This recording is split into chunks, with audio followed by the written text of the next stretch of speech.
Y continuamos con la octava enseñanza de la filosofía cristiana. Vamos a considerar la importancia de las universidades y órdenes religiosas, que muchas de ellas podemos seguir viendo aún en nuestros tiempos. Quiero agradecer a todos aquellos que se han suscrito al canal. Poco a poco iremos subiendo este tipo de estudios con la finalidad de dar a conocer un poco más acerca de la filosofía cristiana. En este caso, este estudio está rotundamente basado en el libro de Alfonso Ropero, que es un buen libro. Es una recomendación que yo les haría. Básicamente estamos viendo un resumen del mismo, pero obviamente hay mucha información en este libro. Es un libro considerable, con varios puntos importantes que yo le recomiendo que lo compre. Hasta ahora nosotros hemos considerado a los personajes que vienen precisamente en este orden cronológico en el libro de Alfonso Ropero de la escolástica, personajes como Juan Escoto, Erígena, Anselmo de Catemburi y Pedro Abelardo. Y en el segundo periodo nos encontramos con Buenaventura, Alberto Magno, Tomás de Aquino, Juan Dus Escoto y Guillermo de Ockham. Y pues iremos considerándolos en un orden cronológico también a ellos, conforme al estudio que hemos estado llevando acerca de este buen libro. Para eso tenemos que considerar la situación cultural de la época, de la Edad Media, y el papel educativo de las órdenes religiosas en boga. Las universidades eran centros de formación y de estudio.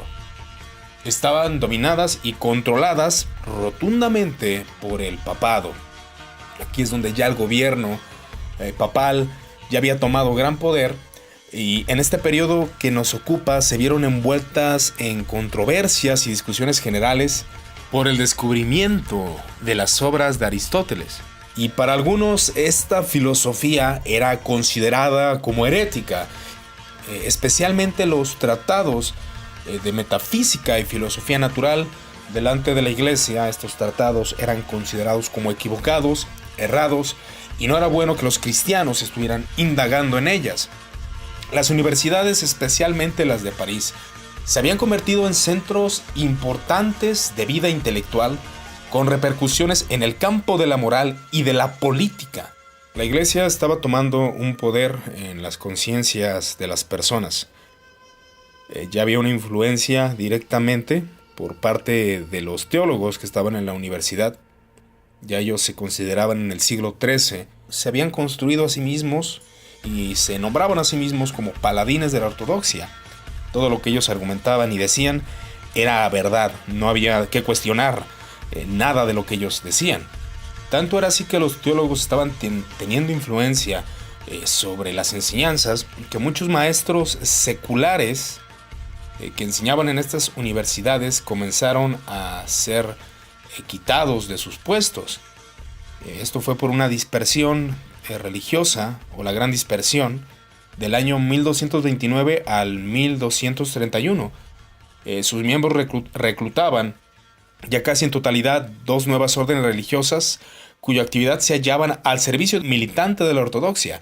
Es decir, solamente se tomaba en cuenta aquellos maestros que eran parte de estas órdenes religiosas. Si no se pertenecía al orden religioso, no era parte de la universidad. No se tomaban en cuenta a los maestros seculares.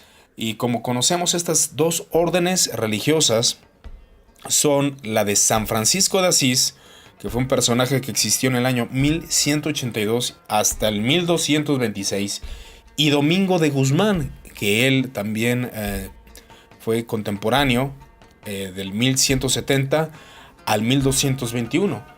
Estas dos nuevas órdenes tuvieron su origen durante el turbulento periodo de los movimientos valdense y albinguense, en los primeros años del siglo XIII, tenidos por herejes según la ortodoxia de Roma. Dichas herejías predicadas por los valdenses y albinguenses no dejaron de tener consecuencias, tuvieron consecuencias dentro de la iglesia, y la aparición de ellas fue motivo de una ola de entusiasmo por la reforma eclesiástica. Los que estaban dentro de la iglesia sabían, como siempre sabemos, que es necesaria una reforma, que es necesario cambiar ciertas prácticas que pueden ser contraproducentes para los congregantes, para las personas que rodean. Deben de ser quitadas ciertas costumbres y puestas otras que sean más bíblicas y apegadas a la Escritura. Pero estas dos órdenes, es decir, la de San Francisco de Asís y Domingo de Guzmán, se convirtieron por su devoción a los ideales de austeridad y pobreza. Esa era la cosmovisión de los religiosos. Y estos pues recibieron esa herencia de hombres como Cluny y Claraval, que eran totalmente monásticos en la época primitiva. Estas dos órdenes religiosas comenzaron a tomar poder en los aspectos educativos, que fue en el siglo XIII, y acabaron por dominar la Universidad de París, la cosmovisión, las ideas, las enseñanzas de estas personas que abrazaban el monasticismo.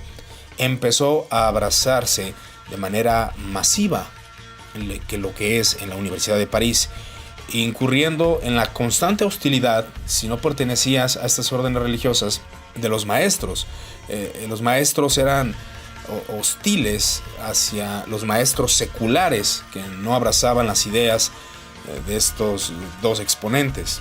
Los toques islámicos y otras influencias de esta cultura contribuyeron además a que los occidentales se familiarizaran con el método musulmán, es decir, el uso de la razón y conocimientos profanos como ayuda para llegar a comprender los problemas suscitados por el estudio de las Sagradas Escrituras, donde los filósofos y teólogos tomaban el uso de la razón y también utilizaban escritos de filósofos no cristianos para poder presentar los problemas y poder dar una contestación con las Sagradas Escrituras. Pero algunos rechazaron esta idea, tomando como profano toda filosofía y solamente abrazándose a una cosmovisión aislada, sin tomar en cuenta nada de la razón.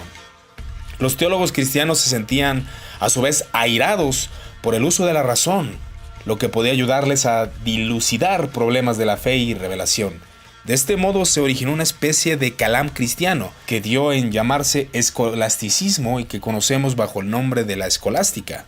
En pocas palabras, esto del calam cristiano y de la escolástica significa que había de defender la ortodoxia con recurso de argumentos intelectuales, tomando de todas las ideas de Platón, de Aristóteles, con el fin de dar una argumentación inteligente delante de las personas de alta erudición y de sabiduría. Y es algo que podemos ver reflejado ya en nuestros tiempos, en las iglesias de París, en las universidades y aún dentro de la iglesia romana, acerca de la orden dominica y de la orden franciscana, que fueron de gran influencia en este tiempo.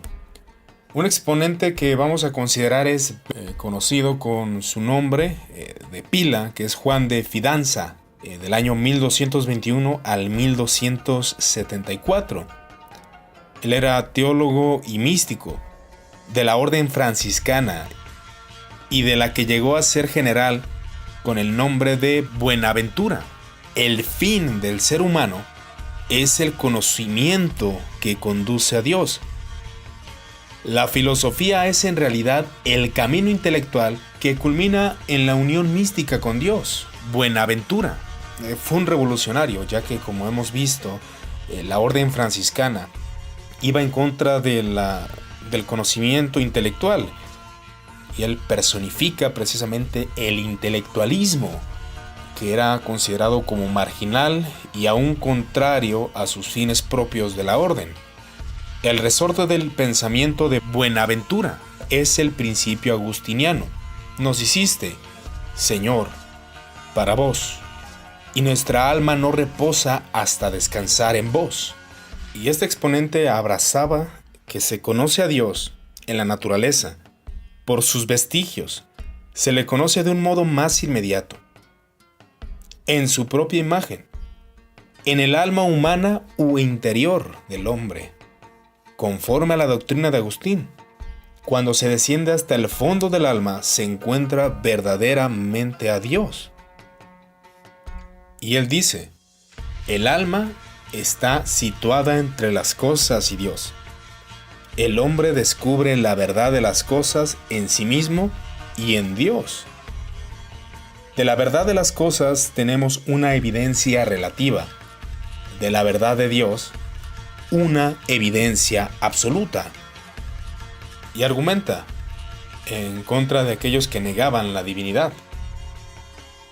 El que con tantos amores no se despierta, referente a los amores de Dios, está sordo. El que por todos los efectos no alaba a Dios, ese está mudo. El que con tantos indicios no advierte el primer principio, ese tal es necio. El lugar prioritario de la voluntad humana, que no solo domina los actos externos del hombre, sino que alumbrada por la razón, la voluntad, se domina y rectifica a sí misma, o sea, autodisciplina, la cual te lleva a dominar lo que son los deseos impulsivos de la voluntad, según la filosofía de este maestro. Teología es la ciencia del corazón, vía cordial que conduce a Dios. La teología es el conocimiento donde se halla el saber perfecto, vida y salud de las almas, y por esta razón debe ser inflamado el deseo de todos los cristianos para aprenderla. Y creo que este consejo de este maestro es necesario. Realmente hay una emergencia para que los cristianos comencemos a amar la teología. Es verdad, como hemos visto en este estudio de la filosofía cristiana, no a todos es posible que estudien, que amen el deseo de la teología. Es complicado porque no todos tienen la capacidad. Pero a pesar de ello, a la medida de lo posible, cada cristiano tiene el deber de estar informado, de conocer sus raíces históricas de manera sencilla. Como hemos dicho y lo volvemos a comentar, no todos pueden por sus actividades y por distintas formas de vida. Pero es un consejo que las almas de los cristianos deben de amar la teología, deben aprenderla, deben desearla.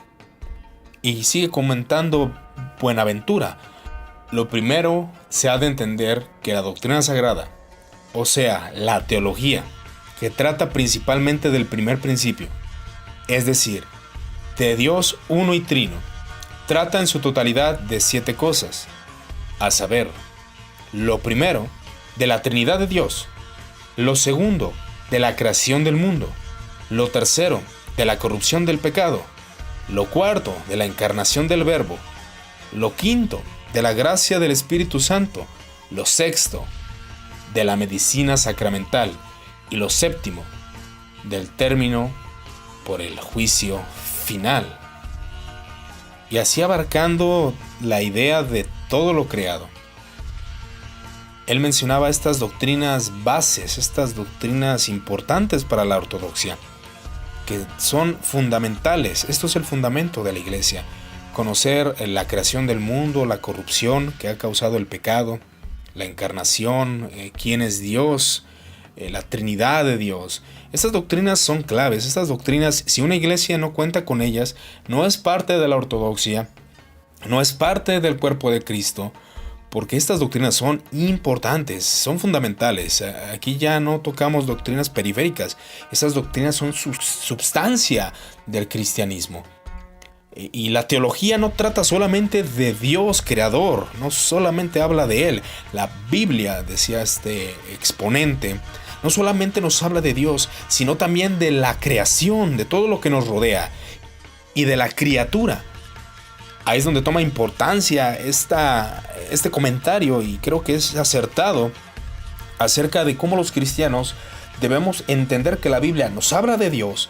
Podemos conocer quién es Él, su naturaleza, sus atributos, pero también podemos conocer lo importante y lo que es lícito de la creación.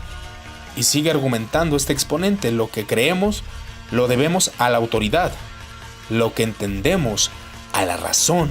Importante que el ser humano entienda la voluntad de Dios por medio del razonamiento, de usar la cabeza, de que cada cristiano sea competente en ser inteligente y usar los dones naturales que la criatura recibe de parte de Dios.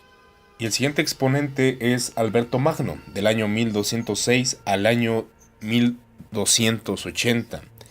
Obispo de Ratisbona y maestro de Tomás Aquino, desarrolló una actividad docente y eclesiástica extraordinaria. Sus escritos son de un volumen enorme. La autoridad que alcanzó fue tan alta que se le citaba como los grandes maestros de la antigüedad. Cabe enfatizar que era en su momento, no después de su muerte. Se le citaba con gran referencia a su conocimiento. Su propósito fue interpretar y asimilar todas las disciplinas filosóficas de Aristóteles. Aquí vemos a un exponente que sí toma de la filosofía para comenzar a exponer las verdades de Dios. Alberto admite la doctrina del conocimiento de Aristóteles, que transmitirá a su discípulo Tomás de Aquino, y que es piedra fundamental en su sistema. Todos los conocimientos humanos se fundan en la experiencia. La diferencia a la razón. La experiencia tiene que ver con la vivencia y la sensación humana. Teoría que se aparta de la anterior de Buenaventura o tradición agustiniana, que tiene que ver con la razón y usar el intelecto. Y esta es antagónica en cierto aspecto porque se basa en lo que el ser humano va experimentando y no tanto en lo que percibe de manera intelectual.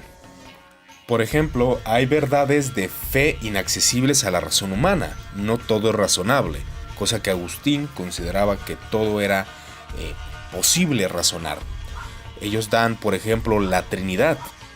Y querer explicar esta doctrina con la razón es desconocer sus leyes y el alcance que tiene este misterio. Y por primera vez se establece así netamente en la escolástica la separación entre filosofía y teología, separando la razón de la experiencia. La teología es vivencial, algo que tenías que experimentar, y la filosofía es algo que solamente se razona escuchando. La aparición de una autonomía en la especulación filosófica coincide con San Alberto, en la exigencia de investigar la naturaleza basándose en la experiencia humana y no en el conocimiento que se puede pasar solamente con explicarlo.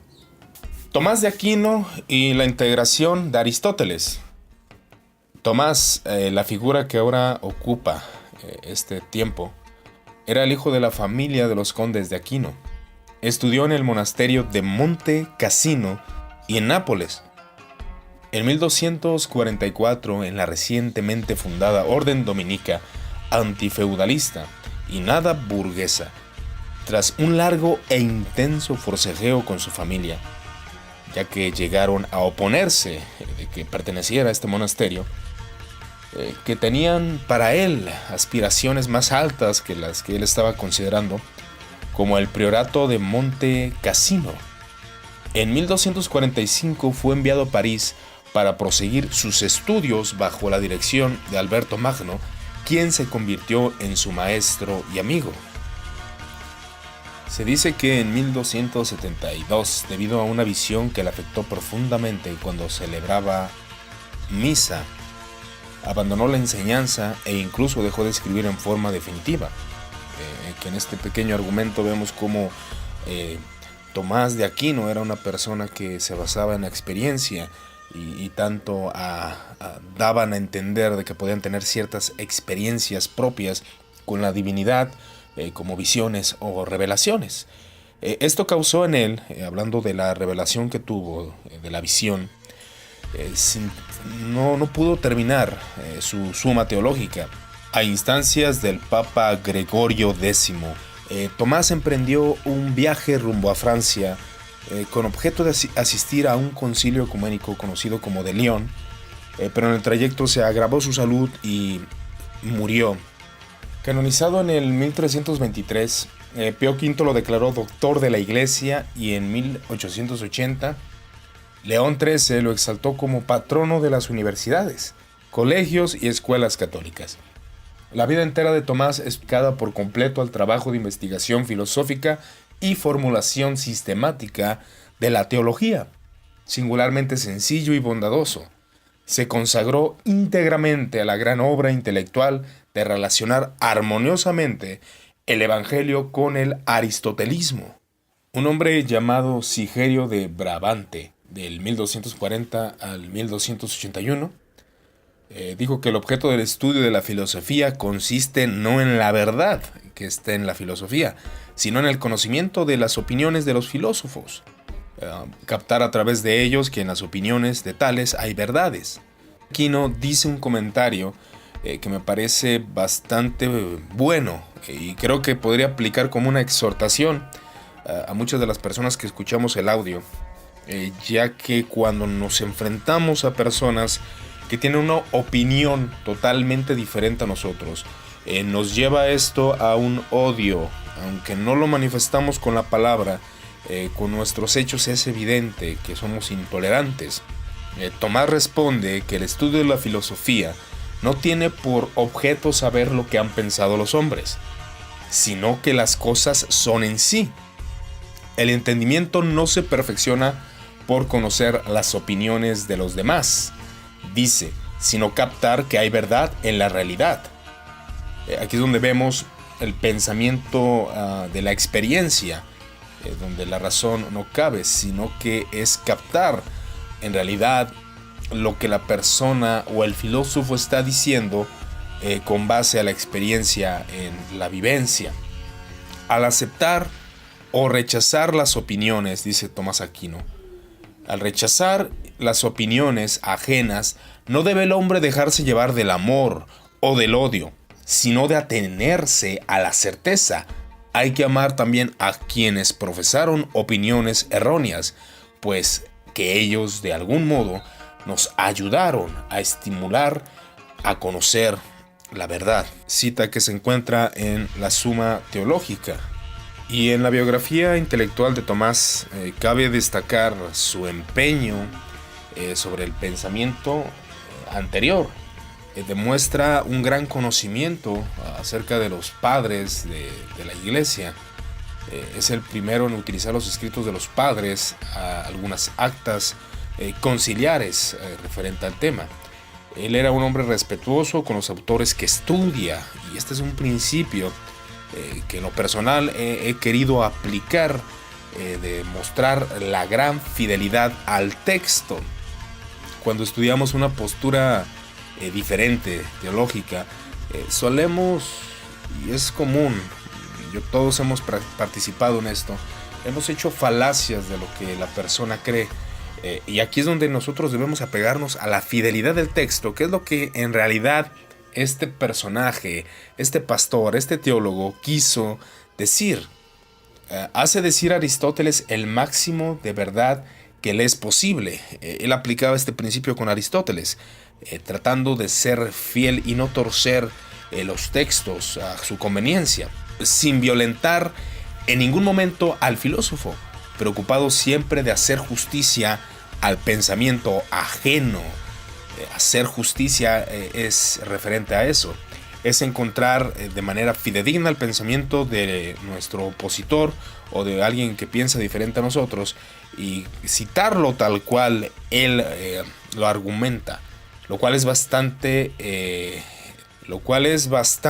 el terreno académico, donde gobierna el odio tanto como en el campo de batalla, y es algo bastante común en el sector teológico, como destruirnos unos a otros, desgraciadamente, algo totalmente paradójico, siendo que la teología es el principio divino del amor hacia el hombre y hacia Dios. Y aquí un comentario que es cuestionado por aquellos que no profesan la fe cristiana, pero es el criterio acerca de la verdad. Entendemos que la palabra de Dios es la revelación absoluta y verdadera de Dios. Tomamos en cuenta que hay muchas interpretaciones y que podemos equivocarnos en la manera de que expresamos lo que Dios ha propuesto en su palabra. Y dice el siguiente comentario que la revelación es criterio de verdad. En el caso de darse contradicción entre revelación y la filosofía, el error no puede estar nunca en la primera. Por tanto, el desacuerdo de una doctrina filosófica con un dogma revelado de la Escritura es un indicio de que es falsa, de que la razón se ha extraviado y no ha llegado a la verdad. Por eso choca con ella, cuando se llegan a conclusiones erradas acerca de Dios, acerca de la creación, no proceden de la Escritura o la revelación, sino del razonamiento humano, según esta postura. Lo que un teólogo hace cuando ve los escritos de los filósofos, ve la esencia y la naturaleza de los escritos. Lo que el teólogo ve en Platón y Aristóteles es auténtica filosofía, razonamientos humanos que todos han planteado y que tienen cierta verdad, pero su opinión sobre ella siempre es la de un teólogo. Siempre lo observa como alguien que sabe acerca de la revelación de la Escritura, del Dios verdadero, como el punto de partida de toda sabiduría.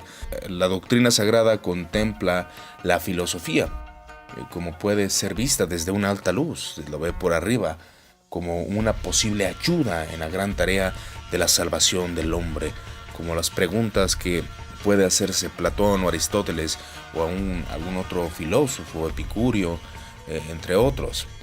Las respuestas nosotros las podemos entregar por medio de la palabra de Dios, que es el fin de conocer los pensamientos filosóficos y aún los mismos pensamientos que han sido variantes en la historia de la iglesia y todo lo que abarca de las posturas que hay dentro de las congregaciones de los santos. Y nosotros, usando el intelecto, nuestro entendimiento queda atado a los razonamientos falsos que no pueden proceder del conocimiento verdadero.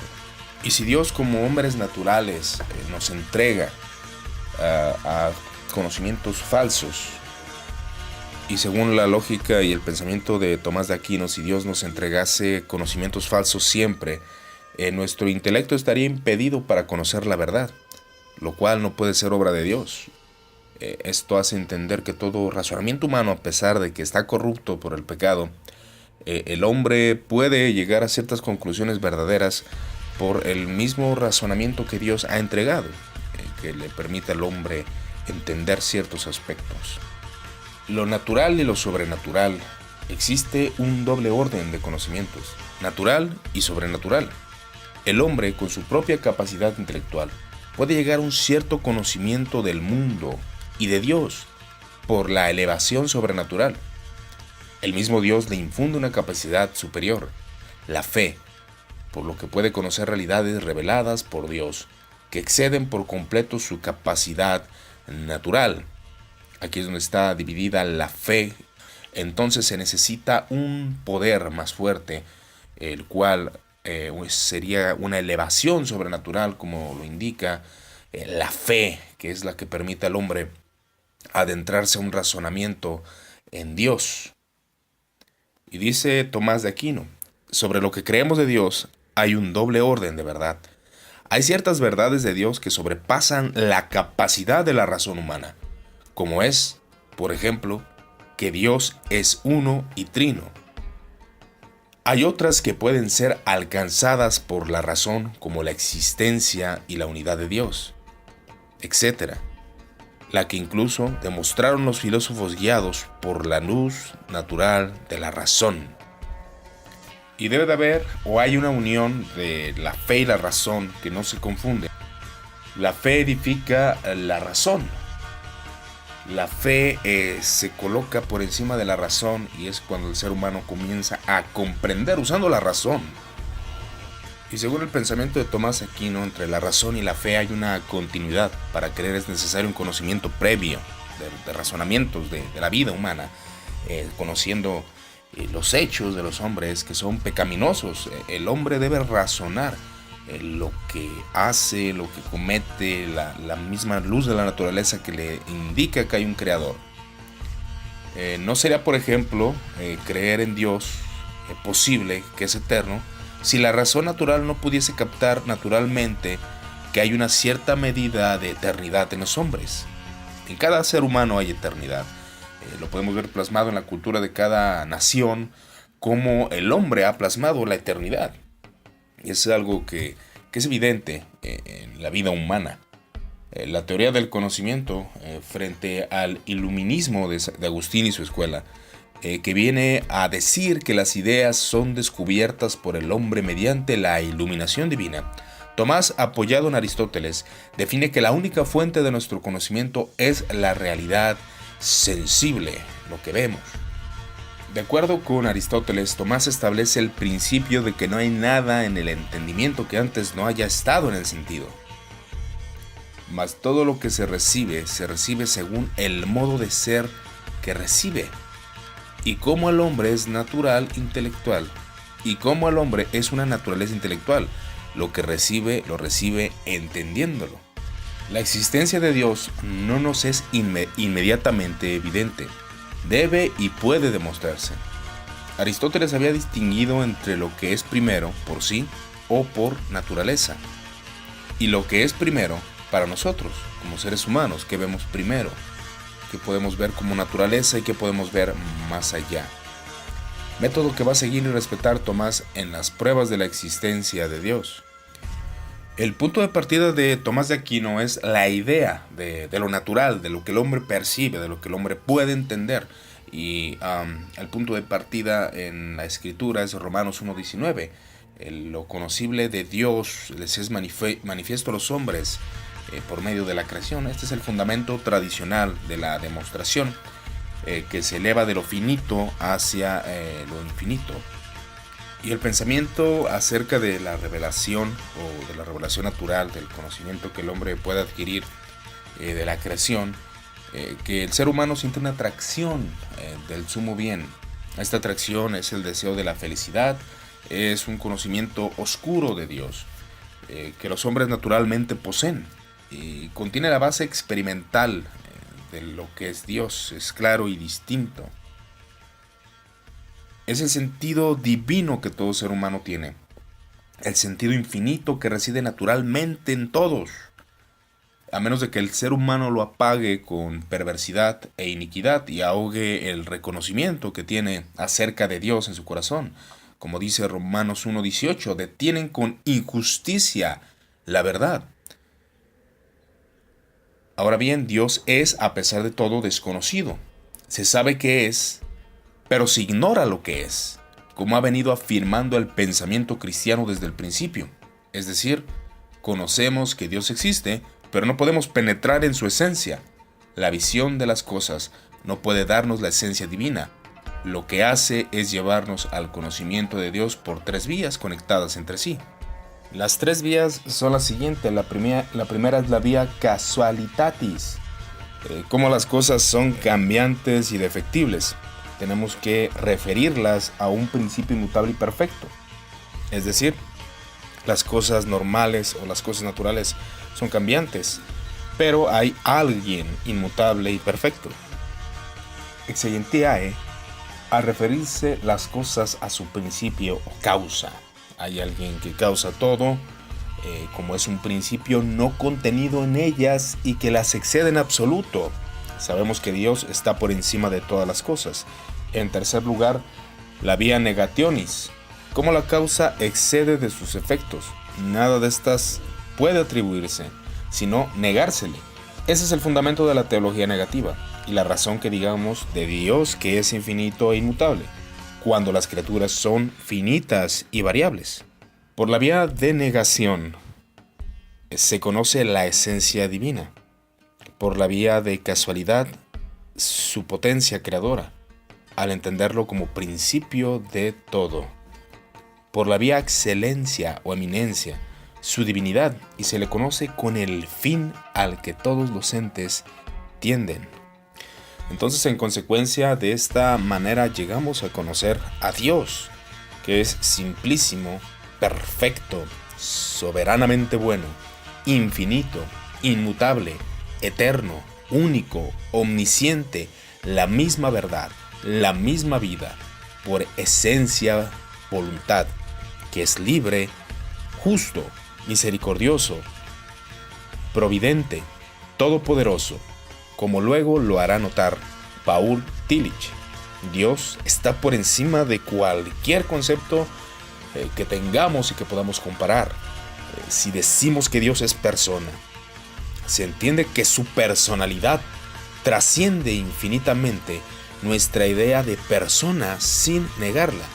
De ahí que se puede afirmar que Dios es más que persona, está por encima de la personalidad. A la vez es persona en relación a nosotros, pues Él funda la personalidad y su personalidad es perfecta, absoluta, benigna, y somos tanto más personas en cuanto más Dios hay en nosotros. Hay lo importante, y es una realidad, que todos los cristianos tienen un concepto de Dios. Y hay algo que creo que es importante reiterar y entender, que el conocimiento de Dios es limitado, pero no falso. Podemos tener conceptos equivocados de Dios muchas veces. San Pablo afirma que la causa del desconocimiento de Dios es la iniquidad, y por ende, por más bíblicos que queramos ser, por más correctos que queramos ser, realmente no vamos a tener un concepto de Dios, ya que el conocimiento de Dios de todas las profesiones cristianas es incompleto e inadecuado. El espíritu humano tiene que apoyarse en Dios. Se hace vano y vacío si no se apoya en Él. Y el corazón tenebroso y no es iluminado, y cada vez es más insensato. El hombre solo puede escapar de la vanidad al vacío apoyándose de Dios. Si se aparta de Él, se convierte a sí mismo en su propio apoyo y pierde la luz del Espíritu. Es la visión cara a cara de que habla el apóstol Pablo. Veremos la misma esencia de Dios. Como Dios conoce la mía, así conoceré también la suya. Si no se pudiera ver a Dios más que en imagen o en espejo, el deseo natural de llegar a la causa primera y contemplarlo en sí misma sería en vano. Mediante la razón natural, el hombre puede conocer a Dios a través de las criaturas. Es lo que explica Tomás, como principio de todas las cosas que existen, de las demostraciones de Dios que puede lograr la razón. Tomás las presenta quintuplicadas. Se trata de las convertidas 5 vías, concebidas en serie casual. La primera, experiencia del movimiento. Todo lo que se mueve por otro. Un motor subordinado se mueve por otro. Segundo, subordinación de las causas. El ser contingente es causado por un ser necesario, que es Dios. Contingencia de los seres. La perfección graduada es participada, por tanto, causada por Dios. Gradación de las perfecciones trascendentales. Un ser ordenado. Un fin es causado. La quinta, ordenación a un fin. Resumen de todas las anteriores, dando a entender que Dios es la causa. Dios ha causado las cosas y Él es un ser necesario que mantiene las cosas en su orden. Que Dios existe. La primera vía, el movimiento en el mundo exige un primer motor. Dios. La primera y más clara demostración de Dios se funda en el movimiento. La segunda vía que propone Tomás. La casualidad en el mundo exige una causa primera. La segunda vía se basa en la casualidad eficiente. Hallamos que en este mundo de lo sensible hay un orden determinado entre las causas eficientes, pero no hallamos que cosa alguna sea su propia causa, pues en tal caso habrá de ser anterior a sí misma, y esto es imposible. La tercera vía. La contingencia de los seres reclama un ser necesario. La tercera vía considera el ser posible, o contingente y el necesario, y puede formularse así. Hallamos en la naturaleza cosas que pueden existir o no existir, pues vemos seres que se producen y seres que se destruyen, y por tanto, hay posibilidad de que existan y de que no existan. Ahora bien, es imposible que los seres de tal condición hayan existido siempre, ya que lo que tiene posibilidad de no ser, hubo un tiempo en que no fue. Y la cuarta vía, los seres imperfectos del mundo reclaman una perfección. La cuarta vía, Los seres imperfectos del mundo reclaman un ser perfectísimo. La cuarta vía considera los grados de perfección que hay entre los seres. Vemos en los seres que unos son más o menos buenos, verdaderos y nobles que otros. Y lo mismo sucede con las diversas cualidades. Quinta vía. El orden del mundo exige un ordenador. La quinta vía se toma del gobierno del mundo. Vemos, en efecto, qué cosas que carecen de conocimiento, como los cuerpos naturales, obran por un fin, como se comprueba observando que siempre, o casi siempre, obran de la misma manera para conseguir lo que más les conviene, por donde se comprende que no van a un fin obrando al ocaso, sino intencionalmente. Textos que se encuentran en la Suma Teológica de Tomás de Aquino. Todas estas vías que se argumentan han sido sometidas por varios filósofos, maestros. Los filósofos analíticos y científicos modernos combaten el argumento básico de Tomás de Dios como causa del mundo. Pero en la filosofía de Tomás, Dios no es la causa primera de la cadena de todos los procesos naturales de causa-efecto, en sentido científico. Y dice, Dios no es en sentido propio la causa primera de las causas, ya que no es el primer acto físico de la ordenación y el devenir de lo creado. Él es, más bien, quien expresa el sistema y el orden de las causas, la causa incausada y causante del orden casual del universo. Él no es, en otros términos, un ocasionador condicionante, sino un creador, el creador.